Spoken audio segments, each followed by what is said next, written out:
Praise the Lord.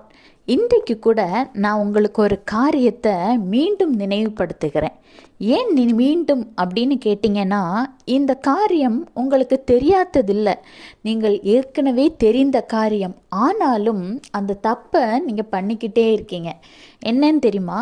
வேதாகமத்தில் சங்கீதம் 118:8, மனுஷனை நம்புவதை பார்க்கிலும் கர்த்தர் பேரில் பற்றுதலாயிருப்பதே நலம். ஆமாங்க, நீங்கள் கடந்து வந்த பாதைகளாகட்டும், இப்போவும் ஆகட்டும், மனுஷனை நம்பி நம்பி அதிக அளவில் நம்பி பின்காலத்தில் அந்த மனிதனாலே நீங்கள் மிகவும் வேதனைப்பட்டீர்கள். இப்படி ஒருவர் இருவர் அல்ல, நீங்கள் கடந்து வந்த பாதையை நினைத்து பார்த்தீங்கன்னா, எந்தெந்த மனிதன் மீது அதிகமான நம்பிக்கை வைத்தீர்களோ அந்த எல்லா மனிதர்களும் ஒரு காலகட்டத்தில் உங்களுக்கு எதிராக செயல்பட்டார்கள். உங்கள் நம்பிக்கையை ஒன்றுமில்லாமல் ஆக்கினார்கள்.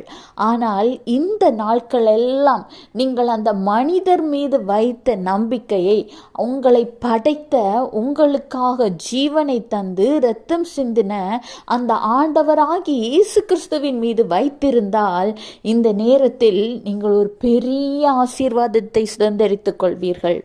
இன்றைக்கு கூட கர்த்தர் மீண்டும் ஏன் இந்த வசனத்தின் மூலம் உங்களோடு பேசுகிறார் என்றால், இப்பொழுதும் நீங்கள் மனிதனை தான் நம்பிக்கொண்டிருக்கிறீர்கள்.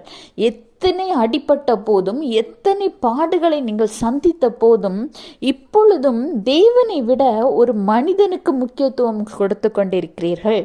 ஆண்டவராகிய இயேசு கிறிஸ்து மனிதனை காட்டிலும் அதிகமாக உங்களோடு இடைப்படுகிற தேவன். மனிதன் எவ்வளோ நேரம் உங்கள் கூட இருப்பான்னு நினைக்கிறீங்க? ஆனால் ஆண்டவராகிய இயேசு கிறிஸ்து உங்கள் நிழலை போல உங்கள் உயிரோடு கலந்து உங்கள் ஆத்மாவோடு ஆத்மாவாக உங்களுக்குள் வாசம் பண்ணி 24 மணி நேரமும் உங்கள் கஷ்டத்திலும் நஷ்டத்திலும் சந்தோஷத்திலும் சமாதானத்திலும் பலகீனத்திலும் உடன் இருக்கிறவர். உங்களுக்கு என்ன ஒரு கஷ்டம்னாலும் அதை கர்த்தரிடத்தில் ஷேர் பண்ணுங்க. மனிதனை நம்புவதை விட்டுவிடுங்க. Have a blessed day. Jesus bless you.